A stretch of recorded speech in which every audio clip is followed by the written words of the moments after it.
طرفة عين ثم أما بعد إخواننا بارك الله لي ولكم.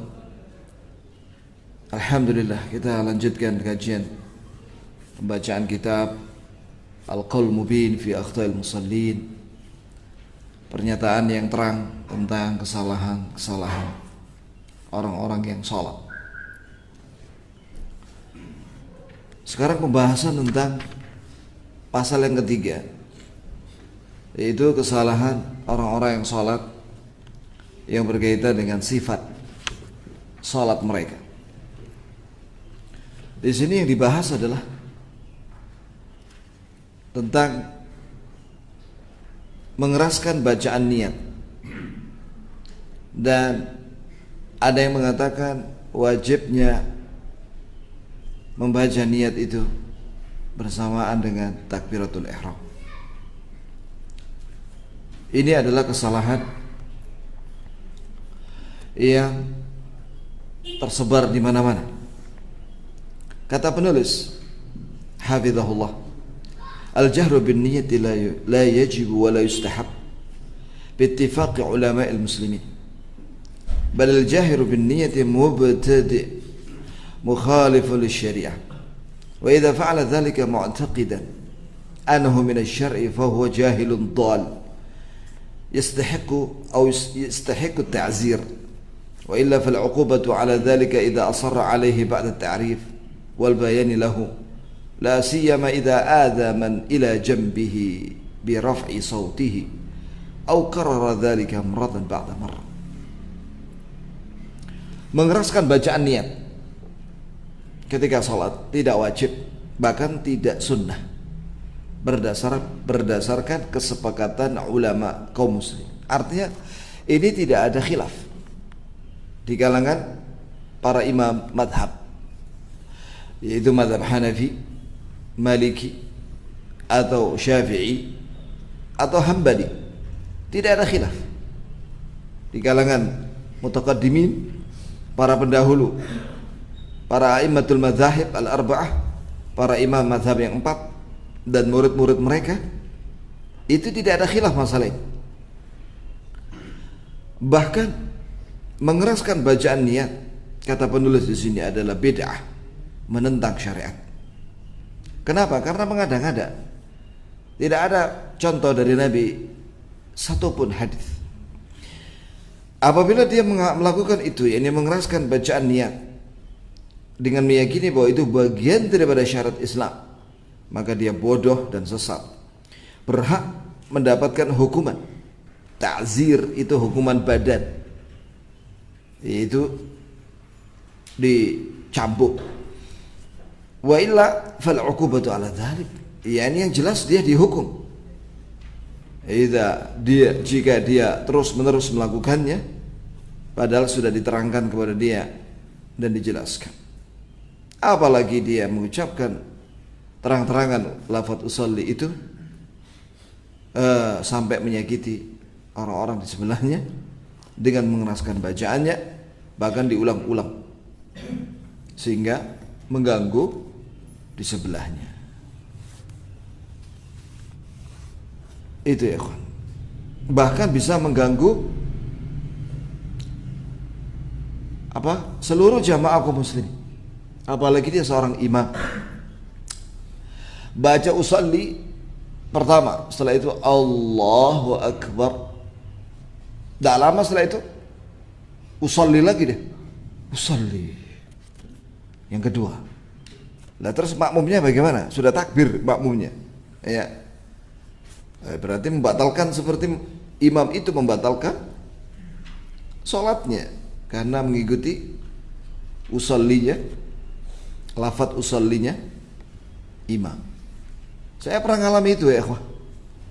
Saya pernah ngalami itu. Ada imamnya itu ketika mau salat, usolli fardul dhuhri 4 raka'atin, ya, fi jama'atin fi masjid fulani, taqarruban ila Allah. Allahu Akbar. Udah kita takbir, Allahu Akbar. Tidak lama setelah itu usolli dia. Loh lah makmumnya bagaimana ya kawan? Ya batal bisa ya. Nah ini jelas mengganggu seluruh jamaah. Allah musta'an. Itu aja udah mengganggu. Apalagi kita pas lagi sholat sudah qomat, sholat duhur, masjid di sebelah sana masih nyanyi-nyanyi. Mengganggu itu ya, itu mengganggu orang sholat itu. Dosa ya kawan, mengganggu orang sholat. Waqad afta ghair wahid min ulama al-muslimin bidzalik. Faminhum al-qadhi Abu Rabi' Sulaiman bin Umar Asy-Syafi'i. Telah berfatwa tentang masalah ini. yakni tidak disyariatkan mengeraskan bacaan niat oleh ulama kaum muslimin, di antaranya qadhi seorang hakim Abu Rabi' Sulaiman ibn Umar Asy-Syafi'i, ini dari mazhab Syafi'i. Qala al-jahru bin niyati wa bil qira'ati khalf al-imam laysa min as-sunnah. Mengeraskan bacaan niat dan membaca itu niat di belakang imam itu bukan sunnah, bal makruh, bahkan itu makruh, dibenci. Fa in hasala bi tashwish al-musallina fa haram. Apabila dia mengucapkan usalli itu ya, sehingga mengganggu orang-orang yang sedang salat, maka hukumnya haram. Wa man qala bi anna al-jahra bi lafdhin niyyati min as-sunnati fa huwa mukhti. Barang siapa yang mengatakan bahwa mengeraskan bacaan niat ketika salat adalah sunnah, maka dia keliru. Wala yahillu lahu wala li ghairihi an yaqula fi dinillahi ta'ala bi ghairi ilmin. Tidak halal baginya dan selainnya untuk berbicara tentang agama Allah tanpa ilmu. Masya Allah, ini mazhab Syafi'iyah. Mungkin ada yang bertanya, lah bagaimana dengan Syafi'iyah belakangan ini? Kok hampir semua mengucapkan usalli? Itu diterangkan oleh Tuan Hasbi As-Siddiqi dalam buku salatnya, bahwa yang pertama kali mengucapkan usalli ketika salat adalah Syafi'iyah mutaakhirin, mazhab Syafi'i yang belakangan, bukan mutaqaddimin. Itu ya ikhwan. Ya ini mereka tidak punya sanad yang bersambung, terputus. Nah, itu. Ini buktinya. Mazhab Syafi'i ini nanti jika ada akan dibawakan pernyataan dari Imam Syafi'i. Dan saya baca dalam kitab Al-Um di bab salat, bab niat, tentang niat, bahwasanya Imam Syafi'i menyatakan yushra'u anni wa tushra'u an-niyatu ma'at takbir, ay ma'at takbiratul ihram. Disyariatkan niat berbarengan dengan mengucapkan Allahu Akbar, yaitu takbiratul ihram. Bagaimana penjelasannya? Ya, apabila seorang mengucapkan Allahu Akbar, takbiratul ihram, dibarengi dengan niat, berarti tidak bisa mengucapkan usalli, karena dia sedang sibuk mengucapkan apa? Allahu Akbar. Ini nas perkataan dari Imam Syafi'i yang ditulis oleh muridnya dalam kitab Al-Um. Kemudian minhum Abu Abdullah Muhammad bin Qasim At-Tunusi Al-Maliki. Sekarang mazhab Maliki. Masya Allah, ini penulis Syekh masyhur Hasan Salman, hafizahullah, murid dari Syekh Al-Albani. Yani bahith, dia seorang yang peneliti, menukil dalam buku ini perkataan madhab-madhab. Ya, tadi sudah diawali dengan madhab Syafi'i, sekarang madhab Maliki, yaitu Abu Abdullah Muhammad bin Qasim At-Tunusi Al-Maliki. Qala an-niyatu min a'malil qulub. Bahwa niat itu bahasa Arab ya ikhwan, atau yang lainnya, itu pasti. Masa mau ke pasar, mau cuma jalan-jalan aja, iya, habis-habisin waktu, dia pengen beli sesuatu, punya keinginan ya ikhwan. Ibu-ibu ketika pergi ke pasar, apakah dia mengucapkan niatnya? Nggak perlu diucapkan. Bahkan bapak-bapak itu tidak tahu apa yang mau dibeli oleh istrinya, betul? Bapaknya paling nganter saja di belakang, mengawalnya. Nah ini ya, istrinya yang beli. Karena bapaknya banyak yang nggak tahu nama-nama sayuran, nggak hafal ya. Antum hafal lah ya. Baik. Kemudian jadi niat itu adalah amalan hati. Karena itu keinginan. Fal jahru biha bid'ah. Maka mengeraskan bacaan niat dengan lisan itu adalah bid'ah. Ini mengada-ngada dalam agama Islam. Karena enggak ada dalilnya. Ma'ama fi dzalika min at-tashwish 'ala an-nas. Apalagi itu mengganggu manusia. Usalli. Di sebelahnya terganggu ya, akhi. Iya kan? Terganggu. Kalau mau wudu, nawaitu wudu'a li raf'il hadatsil asghari taqarruban ila Allah. Dan juga itu mempersulit ya, ikhwan. Banyak orang yang tidak hafal, mereka itu tidak hafal bagaimana melafadzkan niat. Apalagi sholat kan macam-macam, ada wajib, ada sunnah. Sunnah juga macam-macam. Sehingga mereka itu yang bikin lama takbiratul ihram. Karena lupa bagaimana bacaan niatnya. Usalli salat at-tahajjud. Ya, bingung sudah dia. Tahajud apa qiyamul lail apa witir apa? Bingung dia kan? Wa minhum Asy-Syaikh Alauddin Ibn Attar. Dan di antara para ulama yang berfatwa tentang bid'ahnya atau membantah mengeraskan bacaan niat adalah Alauddin Ibn Attar. Qala wa raf'u as-sawti bin niyati ma'a tashwishi 'ala al-musallin haramun ijma'a. Mengeraskan bacaan niat apalagi mengganggu orang-orang yang sedang sholat haram dengan kesepakatan para ulama. Ya ini bukan masalah khilafiyah.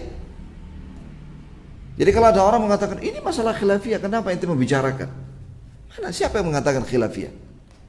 Mana? Ulama yang mengatakan itu masyru', disyariatkan. Dari kalangan ulama mutaqaddimin, ulama terdahulu, mana?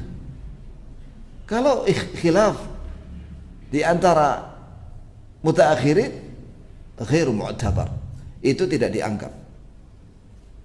Tidak dianggap. Karena itu hoax, mengada-ngada. Wa ma'adamihi bid'ah qabihah. Di samping karena itu tidak ada secara syar'i, itu adalah bid'ah yang buruk. Fa in qasada bihi riya, apalagi apabila dibarengi dengan riya, jadi dia mengucapkan usalli supaya didengar sama sebelahnya ya, dan dipuji, kana haraman, maka itu haram dari dua sisi, min wajahin.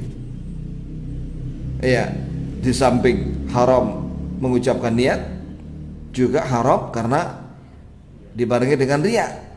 Kabiratu minal kabair, ini termasuk dosa besar, bukan dosa kecil. Wan munkiru ala man qala bi anna dzalika minas sunnah musib. Dan yang mengingkari orang-orang yang mengeraskan bacaan niat itu, ya jelas itu benar pengingkaran mereka itu. Wa musawwibu mukhti, yang membenarkan melafadzkan niat adalah keliru. Wa nisbatuhu ila dinillahi i'tiqadan kufur. Barang siapa yang menyandarkan bahwa mengeraskan bacaan niat itu adalah bagian daripada agama Allah, apalagi diyakini, itu kufur. Wa ghairu i'tiqad maksiyah. Kalau tidak diyakini, maka itu adalah maksiat. Subhanallah. Ini melakukan maksiat ketika salat. Kemudian wajibu ala kulli mu'minin tamakkana min zajrihi. Setiap mukmin yang memiliki kemampuan, yakni dia misalnya dia seorang pejabat muslim, apa hakim, hendaklah dia melarang, meman'ihi dan menghalanginya, wa rad'ihi dan mencegahnya. Walam yanqul hadha an-naql an Rasulillah. Dan ini yakni mengeraskan bacaan niat tidak ada dinukil dari Rasulullah. Ini tidak ada hadisnya. Wala sahih, wala hasan. Sahih tidak ada, hasan juga tidak ada. Dhaif pun tidak ada. Palsu lo gak ada. Hadis yang palsu lo gak ada. Ya kawan. Itu.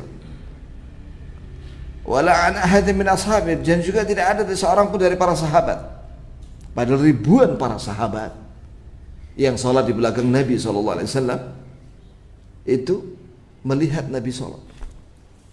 Dan tidak ada satupun di antara sahabat itu yang ribuan itu menukil tentang mengeraskan bacaan niat dari Nabi. Tidak ada satupun riwayat.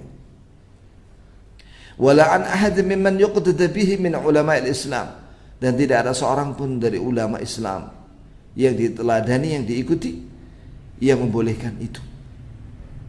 Subhanallah. Wa kadzalika at-talaffuz bin-niyyah sirra la yajib. Begitu pula melafadzkan niat walaupun itu pelan. Apa maksud definisi sirri ya kawan? Sir itu seorang mengucapkan hanya diperdengarkan untuk dirinya, tidak diperdengarkan untuk orang lain. Itu juga la yajib, tidak wajib mengucapkan niat walaupun itu sirran, pelan. Indal a'immatil arba'ah, menurut para imam madhab yang 4. Wasairi a'immatil muslimin, dan juga seluruh para imam ulama kaum muslimin. Falam yakul ahad biwujubi dzalik. Tidak ada seorang pun ulama yang mewajibkan itu. La fi tahara wala fi salat wala shaum. Baik itu dalam masalah tahara, bersuci, wudu, tayammum, mandi. Begitu pula dalam salat wajib atau sunnah, dan dalam puasa. Ini ya kawan. Kalau mereka masih mengingkari, kita jawab, bainana wa bainakum al-kutub, kutubul ulama, kutub a'immatul madzhabul arba'ah wa ghairiha. Kalau mereka mengatakan ada kitabnya, jawablah bahwa antara kami dengan antum itu ada kitab ulama. Silakan dibongkar kitab para ulama. Ya, silakan dibaca. Kalau antum bisa bahasa Arab, silakan buka bukunya para imam madhab yang 4. Itulah sebagai saksinya. Dan ternyata tidak ada satupun ulama, para imam 4 maupun murid-muridnya yang memfatwakan, mengeraskan atau mengucapkan lafaz niat. Sa'ala Abu Dawud al-Imam Ahmad. Perhatikan ya. Imam Abi Dawud. Siapa itu? Yaitu imam yang ngarang buku Sunan Abi Dawud yang terkenal itu. Bertanya kepada Imam Ahmad. Berarti di sini menunjukkan bahwa Imam Abi Dawud sezaman dengan Imam Ahmad. Faqala yaqul musalli qabla at-takbir syai'an. Kata Abu Dawud, apakah orang yang salat itu mengucapkan sesuatu sebelum takbir, yakni sebelum takbiratul ihram? Maka Imam Ahmad mengatakan, la, tidak ada mengucapkan apapun sebelum takbiratul ihram, takbir pembuka. Jadi arti takbiratul ihram itu apa artinya? Takbir pembuka salat. Ya, pertanyaan Abu Dawud ini disebutkan di sini oleh penulis dalam Masail Imam Ahmad. Itu pertanyaan ini ditujukan kepada Imam Ahmad. Ya, ini penting ya kawan. Saya punya buku Masail Imam Ahmad. Pertanyaan-pertanyaan dari Imam Abi Dawud terhadap Imam Ahmad. Qala As-Suyuti, berkata Imam As-Suyuti, ya, wa minal bid'ah aidha, di antara bid'ah adalah al-waswasatu fi niyatis salat. Was-was dalam niat salat. Walam yakun dzalika min fi'lin Nabi sallallahu alaihi wasallam.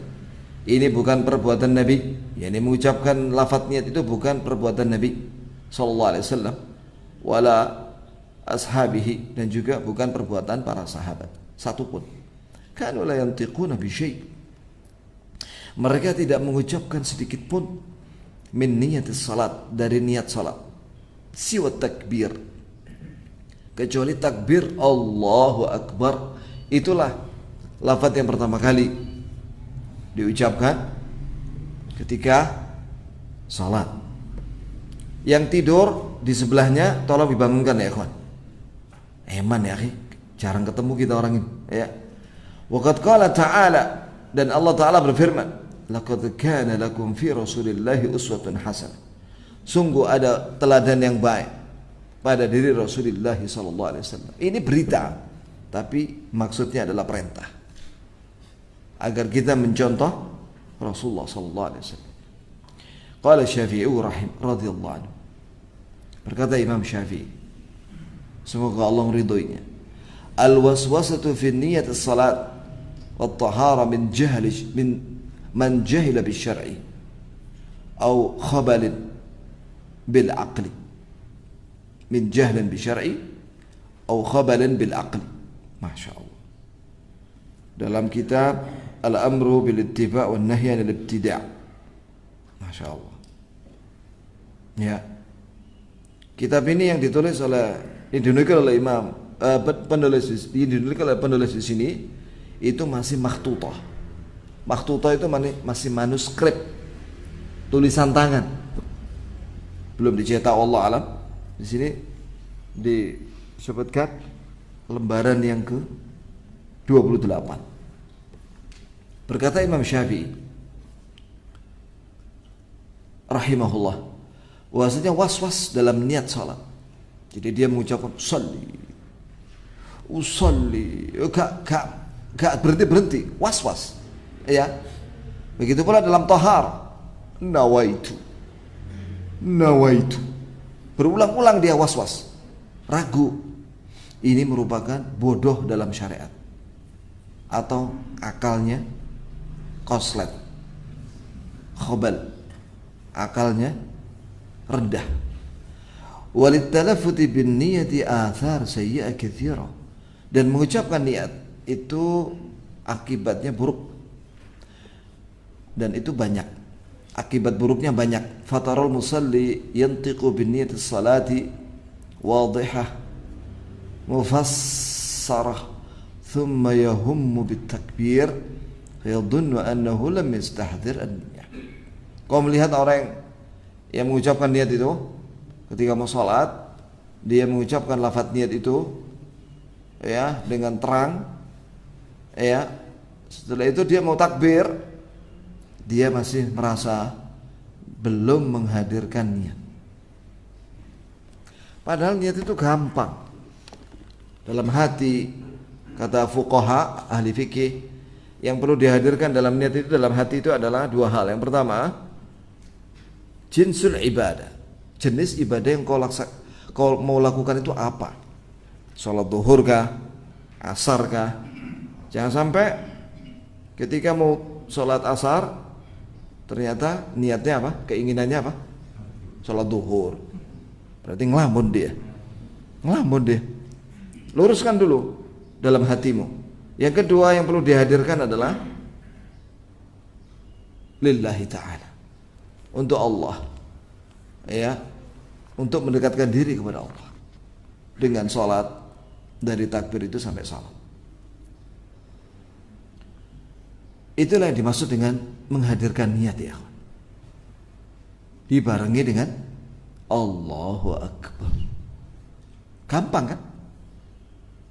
Makanya orang kalau mau sholat jangan mikir yang lainnya, karena harus dihadirkan niat dalam hatinya untuk mendekatkan diri kepada Allah Subhanahu wa ta'ala. Ini pernyataan semua fuqaha, ya ikhwan. Karena niat itu termasuk apa? Rukun sholat. Niat termasuk rukun sholat yang harus dihadirkan. Sebab kalau seseorang tidak ada niat dalam ibadahnya, termasuk sholatnya, maka nggak diterima. Karena salah satu syarat sahnya suatu amalan atau syarat diterimanya amalan adalah al-ikhlas, yaitu niat ikhlas mengharapkan ridha Allah dan ingin mendekatkan diri kepada Allah dengan amal tersebut.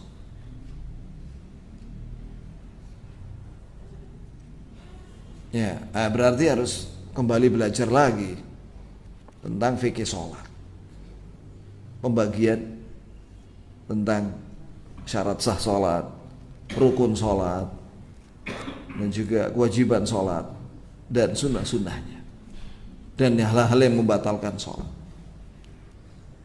Ya, yang kemarin yang kita pelajari buku Syekh Al-Albani itu sholat dari takbir sampai salam. Adapun penjelasan tentang syarat sah sholat, rukun sholat, kewajiban sholat, dan sunnah-sunnah sholat, dan hal-hal yang membatalkan, itu dibahas dalam buku-buku fikih seperti fiqh sunnah, ya, yang sudah direvisi menjadi sahih, fikih sunnah, atau kitab Al-Wajiz fi fiqh al-Islami, ringkasan fikih Islam. Itu penting ya kawan. Kemudian qala Ibnul Jauzi, berkata Ibnul Jauzi, wa min dzalika talbisuhu alaihim fi niyatis salat. Di antara gangguan syaitan, ini dalam kitab Talbisul Iblis, bahwa iblis atau syaitan mengganggu orang yang salat itu dalam bab niat. Faminhum man yaqul usalli salata kadza. Maka di antara orang-orang yang sudah digoda sama syaitan sehingga dia mengucapkan saya salat usalli salat kadza. Tsumma yu'id. Terus dia mengulang lagi usalli salat kadza. Usalli. Hadza dhanna minhu annahu qad naqadha niyyah. Karena dia merasa bahwa dia telah membatalkan niatnya. Wan niyatu la tanqud. Niat itu tidak batal. Wa illam yardal lafz. Ya, walaupun tidak diucapkan dengan lafaz. Wa minhum man yukabbir thumma yanqud thumma yukabbir thumma yanqud. Di antara mereka ada yang digoda sama syaitan, takbir, setelah itu dibatalkan lagi, terus takbir lagi, kemudian dibatalkan lagi. Nah, ini waswas syaitan ini ya. Nah, di situ menunjukkan bahwa orang yang mengucapkan niat itu digoda sama syaitan. Nasallahu salamata al-afiyah. Idza raka'a al-imam kabbara al-muwaswis wa raka'a ma'ahu falayta syi'ri man ladzi ahdara an-niyyah hina idzin. Kemudian ketika imam ruku', ya, maka orang yang ragu tadi itu takbir dan ruku' bersama imam. ما الذي أحضر النية حينئذ وما ذاك إلا لأن إبليس أراد أن يفوته الفضيلة. Yani ketika dia orang yang mengucapkan niat itu ragu sampai imam itu ruku, ya kawan, sampai ruku imam itu dia masih ragu saja, sehingga dia kehilangan fadilah takbiratul ihram setelah imam. Wa fil muwaswisina man yahlifu billah la kabbartu ghaira hadhihi al-marrah. Di antara orang yang ragu-ragu, ini digoda syaitan sampai dia ragu dalam melafadzkan niat itu, sampai dia bersumpah. Sampai dia bersumpah wallahi usalli. Bahkan ada yang baca kul a'udzu birabbinnas. Kul a'udzu birabbinnas. Karena dia merasa terganggu sama syaitan. Kul a'udzu birabbinnas, malikin nas, ilahin nas, a'udzu billahi minasyaitonir rajim. Ngono lagi ya, kawan. Ya. Lah makmumnya ngelihat dia. Kapan takbirnya orang ini? Baca an-nas dulu. Itu ya. Kadang dia mengucapkan salatu jami'ah. Harusnya kan sawwu sufufakum. Luruskan saf kalian, kan begitu kan? Dia mengucapkan kalimat as-salatu jami'ah. Padahal kalimat as-salatu jami'ah itu disunnahkan ketika mau salat gerhana. Bukan salat wajib. Nah ini ya. Dicampur-campur. Kalau gado-gado masih enak ya, akhi. Kalau campur-campur, nah ini nggak boleh dikiaskan dengan gado-gado, nggak boleh. Kemudian, wa fihi man yahlifu billahi bil khuruj min malihi atau bit talaqi. Yang di antara mereka bukan hanya ragu-ragu dalam masalah salat, ragu-ragu dalam hal ketika dia bayar zakat. Wallahi saya niat bayar zakat ini untuk Allah. Wallah. Saya niat. Sampai mau bayar zakat aja ragu-ragu dia. Au bitalak, atau dia ragu, dibikin ragu oleh syaitan dalam masalah perceraian. Ya, sampai dia bersumpah. Wallah. Ragu saya menceraikan apa enggak? Begitu ya, akhi. Ya. Allah musta'an. Wa hadhi kulluha talbisat iblis. Ini semua adalah godaan iblis. Wa syari'atu samhatun sahlatun salimah. Syarat Islam itu mudah, tidak sulit, dan selamat dari kerusakan ini. Wa ma jara li Rasulillah sallallahu alaihi wasallam wa li ashabi syai' min hadha. Tidak pernah dilakukan oleh Nabi dan para sahabat was-was. Wasababu hadzal waswas, dan penyebab waswas ini adalah anna an-niyyatu takunu hadiratun fi qalbi hadzal muwaswis wa ya'taqid anha laysat fi qalbihi.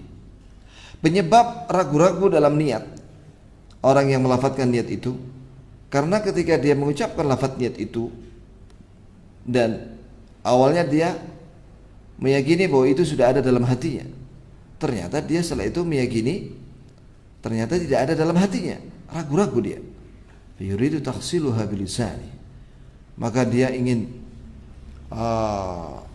meyakinkan bahwa niat itu sudah masuk dalam hatinya dengan lisannya. Yang seperti ini akhirnya ragu lagi. Nah itu ya. Termasuk ya ikhwani dalam hal ijab qabul dalam pernikahan. Tidak ada harus seorang itu mengucapkan kalimat qabil itu, apalagi panjang kalimatnya. Ya, qabil tu nikah wa tazwijaha bil mahri alfu rupiah, alfu wa tis'umiyah wa khamsa wa khamsin rupiah hal. Ya akhi, antum mengucapkan qabil tu bidzalik, itu udah sah. Apalagi orang yang disuruh sama itu yang menikahkan itu dengan bahasa Arab harus satu nafas. Karena dua nafas diulang, inti harus satu nafas. Ya, mana dalilnya satu nafas itu, mana dalil? Ya, itu aja mempersulit. Makanya saya kalau jadi saksi, saya mendekat ke situ. Orang yang mengucapkan qabil tu bidzalik, langsung saya bilang barakallahu laka wa baraka alaik wa jama'a bainakum fi khair. Noleh ke saya itu anunya. Sah Pak? Sah. Udah ya. Alhamdulillah, senang udah dia. Ya, enggak perlu diulang lagi. Iya. Mengatakan qabil tu bidzalik, sah sudah. Nah itu. Enggak harus satu nafas dan lancar, tidak boleh terbata-bata. Nah kalau dia gagap gimana? Sampai kapan itu sahnya itu? Gagap terus. Guru terus ya ikhwan. Allahul musta'an.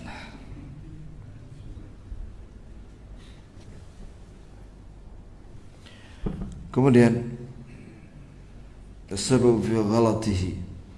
Sebentar, mana tadi? Waqad ghalata Abu Abdullah Az-Zubairi min Asy-Syafi'iyya 'ala al-Imam Asy-Syafi'i rahimahullahu ta'ala idh kharraja wajha min kalam al-Imam za'iman annahu yujibu at-talaffuz bin-niyyati fi shalat. Nah, ini penting ya, pembahasan yang sangat ilmiah yang dinukil di sini oleh penulis hafizahullah dari kekeliruan salah satu ulama mazhab Syafi'iyah namanya Abu Abdullah Az-Zubairi yang menurunkan pernyataan dari Imam Syafi'i rahimahullah ya tentang melafadzkan niat dalam salat. Wasabab fi ghalati su'u fahmihi li ibarat Syafi'i. Karena dia keliru, buruk pemahamannya terhadap kalimat Imam Syafi'i. Fa ibarat Syafi'i hadha nassuha, pernyataan dari Imam Syafi'i ini, idza nawa hajjan wa umratan adza wa illam yatalaffaz wa laysa kas-salati la tasih illa bin nutqi. Perhatikan ini ya. Qala an-Nawawi qala ashabuna ghalata hadha al-qa'il وليس مراد الشافعي بالنطق في الصلاة هذا بل مراده التكبير. Subhanallah, pernyataan dari Imam Az-Zubairi yang menukil perkataan Imam Syafi'i yang seolah-olah bahwa Imam Syafi'i memfatwakan mengucapkan lafaz niat ketika salat ya, padahal yang dimaksud di sini jadi begini. Pernyataan dari Imam Syafi'i, apabila seorang niat haji dan umrah sah walaupun tidak mengucapkannya. Walaysa kas-salati la tasihhu illa bin nutqi, dan tidaklah sah salat seorang ya kecuali dengan mengucapkannya. Mengucapkan di sini dipahami oleh Az-Zubairi adalah mengucapkan usalli, melafadzkan niat. Dibantah oleh Imam Nawawi. Subhanallah, Imam Nawawi bantah ya. Berkata sahabat-sahabat kami dari kalangan Syafi'iyah, ini keliru orang yang mengatakan bahwa Imam Syafi'i membolehkan melafadzkan niat. Bukan maksud Imam Syafi'i mengucapkan lafadz niat dalam salat, tapi maksudnya di sini adalah an-nutqu, di sini adalah takbir, yaitu takbiratul ihram. Allahu akbar.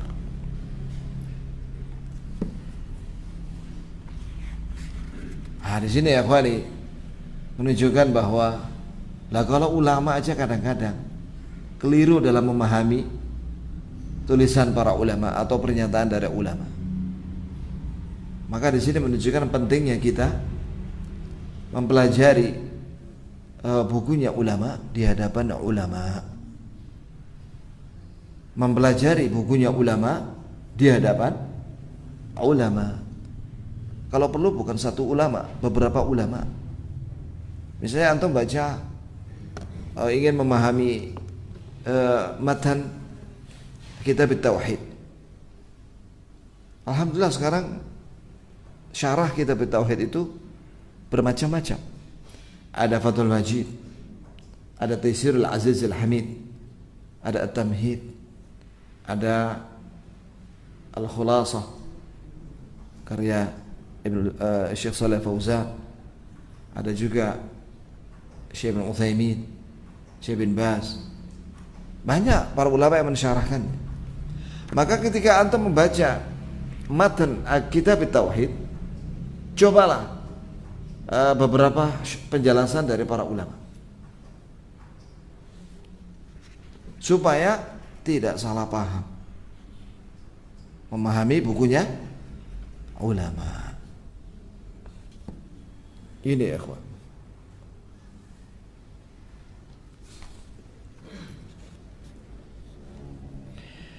Qala Ibnu Abil Izz Al-Hanafi, sekarang mazhab Hanafi. Dinukil dari pernyataan Ibnu Abil Izz Al-Hanafi. Ibnu Abil Izz Al-Hanafi adalah yang ngarang buku Syarah Aqidah Tahawiyah. Wa lam yakul ahadun min al-a'immatil arba'ah la Syafi'i wa la ghairuhu bi ishtirat at-talaffuz bin niyyah. Tidak ada seorang pun dari para imam madhab yang empat, yakni Abu Hanifah, Imam Malik, Imam Abu Hanifah, Imam Malik, Imam Syafi'i dan Imam Ahmad, dan juga la Syafi'i wala ghairu, bukan pula Syafi'i dan yang lainnya, tentang syarat mengucapkan lafaz niat dengan lisan. Wa innaman niyatu mahalluhal qalb bittifaqihim. Sesungguhnya posisi niat itu adalah ada di dalam hati. Itu amalan hati. Ini berdasarkan kesepakatan mereka, para imam yang empat. Illa anna ba'dal mutaakhirin. Nah ini dia. Kecuali sebagian mutaakhirin, orang-orang belakangan, aujabat talaffuzi biha, mewajibkan melafatkan niat ini. Wa kharaja wajhan fi madhhab Syafi'i, dan ini sebagian dari mengaku sebagai madhab Syafi'i. Maka Imam Nawawi mengatakan, ini kata Ibnu Abil Hasan Al-Hanafi, bahwa Imam Nawawi membantah yang menisbatkan melafatkan niat itu dari mazhab Syafi'i. Huwa ghalat, itu keliru. Intaha, selesai.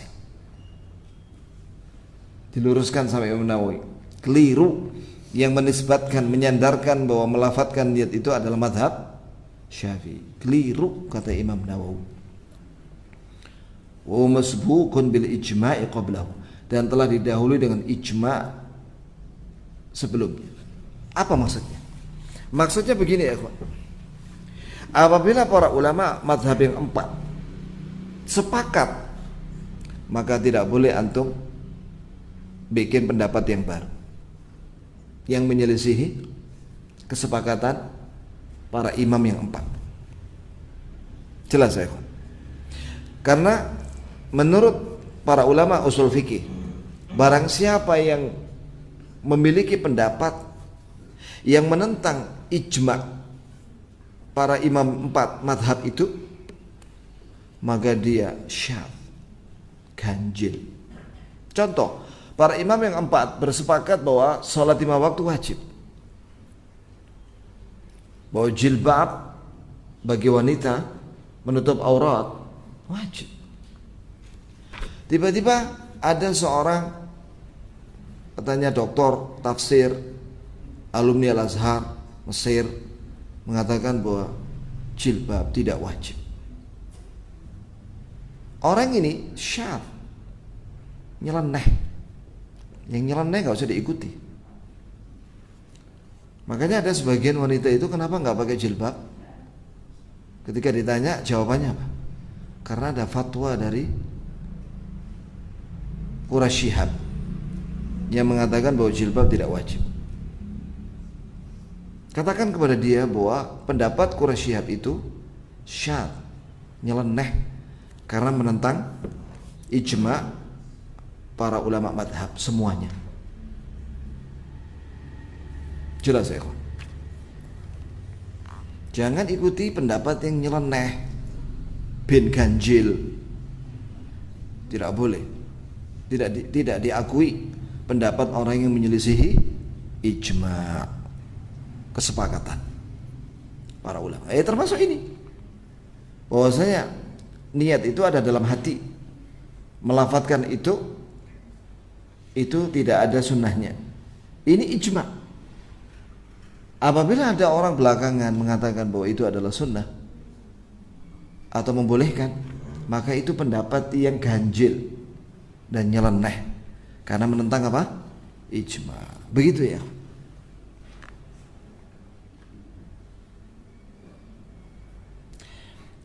Nah, qala Ibnu Qayyim. Ya ikhwan, sampai jam berapa ya? Masih ada waktu? Qala Ibnu Qayyim, ini terakhir ya ikhwan. Kana sallallahu alaihi wasallam idza qama ila shalat qala Allahu akbar. Ibnu Qayyim berkata di sini dalam kitab Zadul Ma'ad, bahwasanya Nabi SAW ketika berdiri sholat, yang pertama kali beliau ucapkan Allahu Akbar. Walam yakul syai'an qablah, tidak pernah Nabi tidak mengucapkan apapun sebelum Allahu Akbar.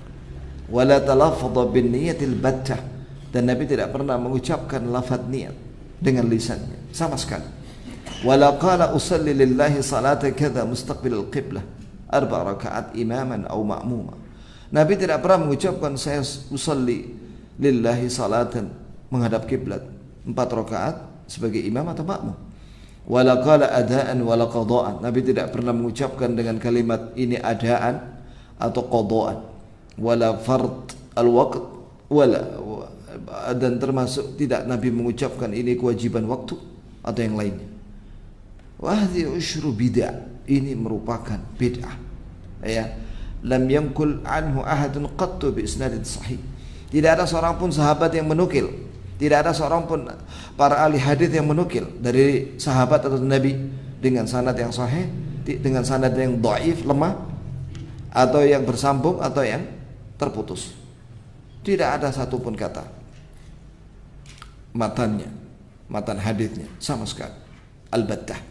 Bal wala an ahad min ashabi. Tidak ada seorang pun dinukil dari para sahabatnya, satu pun. Wala istahsanu ahad min at-tabi'in. Dan tidak ada seorang pun dari kalangan tabi'in yang menganggap baik melafadzkan niat. Jadi tabi'in tidak ada. Wala la'immatul arba'ah, dan juga para imam yang 4 tidak ada. Wa inna ma gharra ba'dal mutaakhirin qaulu Syafi'i radhiyallahu anhu fi salat. Akan tapi yang orang belakangan itu tertipu, keliru dalam memahami perkataan Imam Syafi'i dalam salat. Innaha laysat kasyam. Sesungguhnya dia tidak seperti puasa. Wa la yadkhulu fiha ahadun illa bi dzikrin, dan tidak akan seorang pun masuk ke dalam memulai salat kecuali dengan zikir Allahu akbar. Fa dhanna anna dzikir talaffuzun al-musalli bin niyyah. Terus ada orang memahami perkataan Imam Syafi'i yang dimaksud dengan zikir di sini adalah mengucapkan niat dengan lisan. Wa inna ma arada Syafi'i rahimahullah bidzikir takbiratul ihram. Yang dimaksudkan oleh Imam Syafi'i dengan zikir ketika mengawali salat yaitu takbiratul ihram, Allahu akbar. Laisa illa, tidak ada yang lainnya. Wa kaifa yastahibbu Syafi'i amran lam yaf'alhu an-nabi. Ya, bagaimana mungkin Imam Syafi'i mengatakan itu sunnah, sesuatu yang tidak pernah dilakukan oleh Nabi sallallahu alaihi wasallam. Fi salatin wahidah, dalam satu salat pun. Wala ahadun min khulafaihi, dan tidak ada seorang pun dari khulafa ar-rasyidin, Abu Bakar, Umar, dan Uthman, dan Ali, wa ashabi, dan juga para sahabatnya, tidak ada yang melafadzkan niat. Wa hadza hadihum, inilah petunjuknya Nabi dan khulafa ar-rasyidin dan para sahabat, wa siratuhum, dan sejarah mereka, amalan mereka, tidak ada melafadzkan niat. Wa in awjadna ahadun harfan wahidan anhum fi dzalik qabilnahu. Yani subhanallah, kata Ibnu Qayyim, sekiranya ada satu huruf pun dari sahabat Nabi atau sahabat ya yang melafadzkan niat, sungguh kita akan terima itu jika memang itu sanadnya sahih. Wa qabalnahu bi taslimil qabul, kita akan terima dengan lapang hati. Wala hadi akmal min hadihim, sungguh tidak ada petunjuk yang lebih sempurna daripada petunjuk Nabi dan para sahabat. Wala sunnah illa ma talaqqahu an ashabi syara', dan tidak ada sunnah kecuali diterima dari yang menyampaikan syariat, yaitu Rasulullah sallallahu alaihi wasallam. Ya, sampai di sini ya kawan. Barangkali ada yang mau bertanya ya kawan. Pembahasan yang sangat ilmiah dari penulis kitab ini, jazahullahu khairan.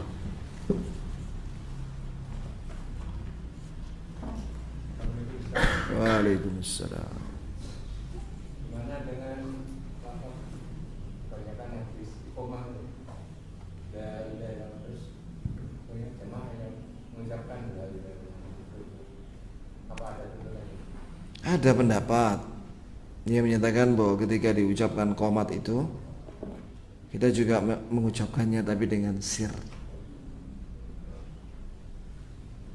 Iya. Bisa dilihat lagi dalam kitab-kitab fikih. Wallahu a'lam. Yang lainnya?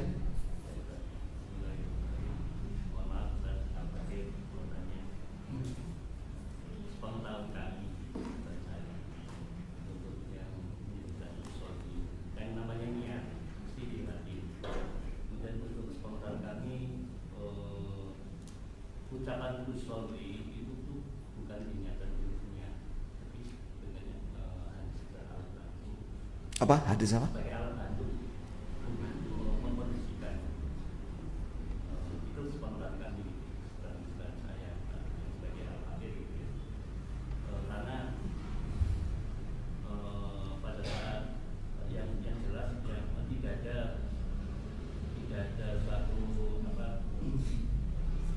keyakinan bahwa bacaan usul sebelumnya itu sebagai niat. Bukan suatu keyakinan bahwa bacaan suatu usul sebelumnya adalah niat, dan tidak ada keyakinan bahwa itu sunnah atau rukun atau wajib. Itu hanya sekedar alat bantu sebagai alat bantu untuk menentukan. Itu pun dilakukan dengan cara sini, tidak sampai mengganggu jamaah lain. Menurut dengan bagaimana? Jazakallah khair. Masya Allah, ini pertanyaannya akhlaknya baik. Minta maaf deh, ya sudah saya maafkan. Terus begini ya akhi, ada satu kaidah dan ini disepakati oleh para ulama. Iyyaka an tatakallama fi mas'alatin syar'iyyah laisa laka fiha imam. Janganlah kau berbicara tentang masalah agama apabila tidak ada ulama yang memfatwakan. Dan walaysa laha dalil, dan tidak ada dalil dari Nabi SAW. Sebab masalah agama itu bukan menurut pikiran saya. Kata Imam Syafi'i, orang yang mengatakan demikian maka dia telah bikin syariat baru. Man istahsana faqad syara'. Ini perkataan masyhur dari Imam Syafi'i, dinukil dalam kitab Al-Um, juga dalam kitab beliau Ar-Risalah. Sebentar dulu, dengerin saya. Antum tadi mengatakan bahwa ketika mengucapkan usalli itu tidak ada hubungannya dengan niat. Justru itulah niat menurut mereka. Karena yang pertama kali memahami itu, yang menyandarkan kepada Imam Syafi'i, padahal dia salah paham, sebagaimana dibantah oleh Imam Nawawi rahimahullah. Yaitu, jadi dia menafsirkan perkataan Imam Syafi'i bin nutqi di situ, menurut dia adalah at-talaffudu bin niyyah. Semua yang mengucapkan niat itu berkaitan dengan itu. Bahasa Arabnya at-talaffudu bin niyyah. Jadi kalau antum mengatakan bahwa itu tidak ada hubungannya dengan niat, nah ini mazhab baru dia. Ya, antum bikin pemahaman baru bahwa mengatakan usalli itu bukan bagian daripada niat. Loh, antum tadi mengatakan demikian. Apalagi? Ada suatu keyakinan bahwa usul bukan suatu niat, dan meyakini. Siapa itu yang mengatakan? Ya, Siapa? Sebutkan. Oke, Kiai Masfi Selamat. Itu bagian dari, karena kita al-fakir. Ya akhi, kita itu kalau yang dimaksud afwan nih dengan kalau imam, yang dimaksud dengan imam atau ulama itu selevel Imam Syafi'i, selevel Imam Nawawi, itu ulama. Ya. Jadi kita pakai kitab, bukan apa kata orang zaman sekarang. Ya, insya Allah dia pakai kitab. Lah itu sudah dibantah sama Imam Nawawi. Sudah dibantah sama Imam Nawawi. Apa itu bagian dari berpikir yang mesti ada suatu Khilaf. Sudah saya sampaikan bahwasanya para ulama menjelaskan bahwa ini masalah ijma, bukan masalah khilafiyah. Di kalangan mutaqaddimin, para pendahulu, Imam Syafi'i, Imam Malik, Abu Hanifah, dan Imam Ahmad dan semua murid-muridnya. Begitu pula sebelumnya dari kalangan tabi'i dan juga para sahabat. Tidak ada khilafiyah dalam masalah ini. Selesai. Yang lainnya? Ada lagi? Apa? Ya itu juga tidak ada dalilnya bahwa Nabi SAW sebagaimana dinyatakan oleh Aisyah radhiyallahu anha dan yang lainnya menyatakan bahwa yang pertama kali Nabi ucapkan ketika sholat adalah Allahu Akbar. Tidak ada bismillah, tidak ada a'udzubillahi minasyaitonirrajim atau yang lain. Allahu Akbar. Jadi kita itu kalau berpendapat dalam beragama itu pakai dalil. Pakai dalil supaya tenang kita. Jelas. Ada lagi? Kalau tidak ada kita akhiri. Alhamdulillah, barakallahu li wa lakum. Kita akhiri dengan kafaratul majlis. Subhanakallahumma bihamdik, asyhadu an la ilaha illa anta astaghfiruka wa atubu ilaik. Assalamualaikum warahmatullahi wabarakatuh.